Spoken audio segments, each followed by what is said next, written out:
सबके हृदय में हमारे आराध्य, हमारे प्राणधन प्राणाधार भगवान श्री राधे गोविंद, जिनकी कृपा से ही हमें ये अवसर मिला है कि श्रावण मास में श्रीमद् भागवत कथा का श्रवण करना, भगवान की लीलाओं का स्मरण करना, उनका नाम गुणगान करना, कीर्तन करना। और यही तो जीवन की धन्यता है। माने यही जीवन के ये जो चंद घंटे हैं, समय है, यही वो समय है जब असल में हम सब वास्तविकता में जिसे जीना कहते हैं वो जी पाते हैं। इसके अलावा तो हमारे जीवन में पूरा दिन न जाने कितनी प्रकार की चिंताएं, विपत्तियां, जिम्मेदारियां आदि आदि न जाने कितनी सारी चीज होती है। लेकिन उन सब में से, उन बंधनों में से निकल करके अगर कोई यहां तक आ पाता है तो समझ लीजिए कि उस पर भगवान श्री राधा माधव की अत्यंत भरपूर कृपा है, जो वो उसे यहां तक खींच करके लाए हैं। क्योंकि भले ही हमें दिखाई दे कि कथा हम कर रहे हैं, भले हमें दिखाई दे कथा हम सुन रहे हैं, लेकिन ना तो कहने वाले हमें ना सुनने वाले हमें। यहाँ कहने वाले भी भगवान हैं और यहाँ सुनने वाले भी भगवान हैं। हम सब तो वो होता है ना, एक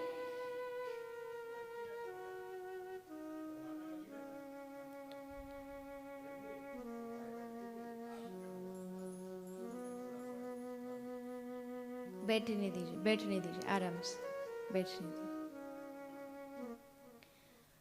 तो कहाँ थी मैं?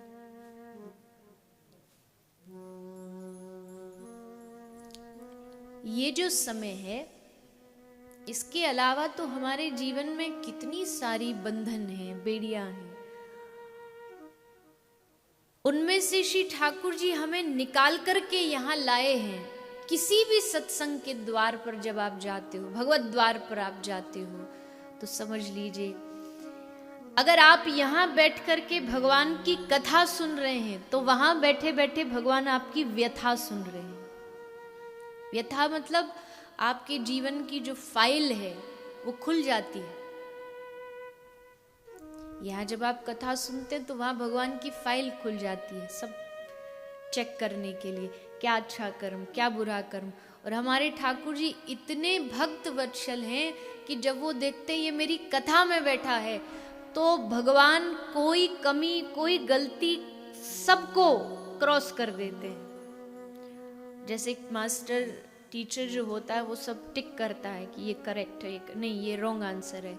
लेकिन श्री ठाकुर जी इतने प्रसन्न हो जाते हैं कि उनको गलत कुछ लगता ही नहीं, सब में टिक टिक लगा करके हमको 100% दे देते हैं कि तू मेरी कथा में बैठा है। तो मतलब भगवान का प्रिय ही होगा। कथा में कोई भगवान का अप्रिय तो आ ही नहीं सकता। आएगा वही जिसको भगवान से प्रेम होगा। अब वो अलग बात है कि कुछ, मैं कई बार कथाओं में कहती हूँ, श्रोता 3 तरह के होते हैं। एक श्रोता होता है, एक सरोता होता है और एक सोता होता है। तो श्रोता तो वही होता है जो एकदम भगवान के भाव में, आनंद में, उसको कोई मतलब ही नहीं दुनियादारी से। वो केवल इस प्रांगण में कहीं भी भगवत कथा हो, श्रोता को पता चल जाता ना, जो सच्चा श्रोता होता है कि उसके एरिया में कोई कथा होने वाली है, तो उसे लगता है कोई अमृत मिल गया। कथा मात्रेक जीवनम, जिनका जीवन ही कथा। भगवान श्री हनुमंत लाल जी देखो कैसे खड़े एकदम। आपको पता है दुनिया में जहां भगवत कथा होती है ना, कोई एक श्रोता आए न आए कोई फर्क नहीं पड़ता। लेकिन जहां भगवत कथा होती है वहां हनुमान जी महाराज सबसे पहले श्रोता बन के विराजमान होते हैं। पहले प्रथम श्रोता। अब वो आएंगे किसी भी रूप में, भगवत भक्त है ना, राम जी के परम दास अनुरागी है। और आपको एक और आश्चर्य की बात बताऊं, जब महाभारत का युद्ध होने जा रहा था तो अर्जुन ने कहा श्री कृष्ण से कि मैं चाहता हूं मेरे ध्वज पर श्री हनुमंत लाल विराजमान हो, क्योंकि जिस ध्वजा पर श्री हनुमान जी विराजमान हो वहां कभी पराजय हो ही नहीं सकती, वहां सर्वदा जय ही जय, विजय ही विजय होगी। जैसे सिद्धाश्रम के आगे भी लगे ना ध्वज पर श्री हनुमान जी महाराज रक्षा करने के लिए, तो भगवान ने कहा कि अर्जुन को कि चल ठीक है, चल तू मेरे साथ, अर्जी लगा के आते हनुमान जी को। तो भगवान श्री कृष्ण और अर्जुन दोनों हनुमान जी के पास आ गए।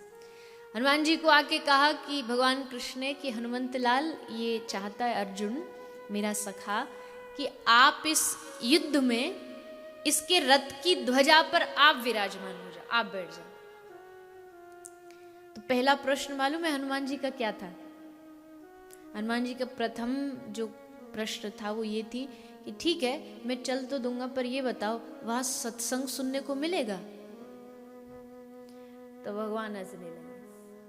भगवान ने कहा अगर वो सत्संग सुनने वाले ही होते तो लड़ते काय को, फिर युद्ध ही काय को होता। अगर वो सत्संग वाले होते तो सत्संग वाला काय को युद्ध करेगा बताओ? जो सत्संगी होगा, कहीं आपने कोई लड़ता भिड़ता देखा नहीं होगा कि जबरदस्ती पहुंच जाए कि आ बैल मुझे मार। वो आपको कहीं तर्क वितर्क में नहीं नजर आएगा। तो भगवान कृष्ण ने कहा कि वहां सत्संग का तो कोई प्रश्न नहीं। तो हनुमान जी ने कहा ठीक है, तुम मैं भी मेरे जाने का भी फिर कोई प्रश्न नहीं, जहां सत्संग नहीं वहां मैं क्या करूं? मैं विरक्त व्यक्ति बाल ब्रह्मचारी, मुझे क्या आवश्यकता आपके उस मार काट युद्ध भूमि में, मैं क्या करूंगा जाके? अर्जुन भगवान से निवेदन कर रहा है ठाकुर जी मनाओ, कुछ करो, कोई रास्ता निकालो। तब भगवान ने हनुमान को वादा किया कि हे हनुमंत लाल, हे पवन पुत्र हनुमान, मैं कृष्ण वादा करता हूं कि उस युद्ध भूमि में सत्संग की व्यवस्था मैं करूंगा, तुम बस हाँ कर दो। उस युद्ध भूमि में मैं सत्संग की व्यवस्था करूंगा, तुम बस हाँ करो। हनुमान जी ने कहा ठीक है, जहां सत्संग मैं तो वहां तैयार हूं। ध्वजा पर विराजमान हो गए। अब जो उस कुरुक्षेत्र हस्तिनापुर की भूमि पर खड़े होकर के भगवान श्री कृष्ण ने जो हम सब का प्राण है श्रीमद् भगवद गीता 18 अध्याय, इसका जो उपदेश है ना, ये अर्जुन तो सिर्फ बहाना था। संत कहते असल में वो उपदेश भगवान ने हनुमान जी को सुनाया। सत्संग इसलिए सुनाया ताकि हनुमान इस युद्ध भूमि को छोड़ के न जाए, ये यही विराजमान रहे इस ध्वजा पर। और इस बात से क्या समझ आती है? इस बात से ये समझ आता है कि जहां सत्संग होगा वहीं श्री हनुमान जी विराजमान होंगे।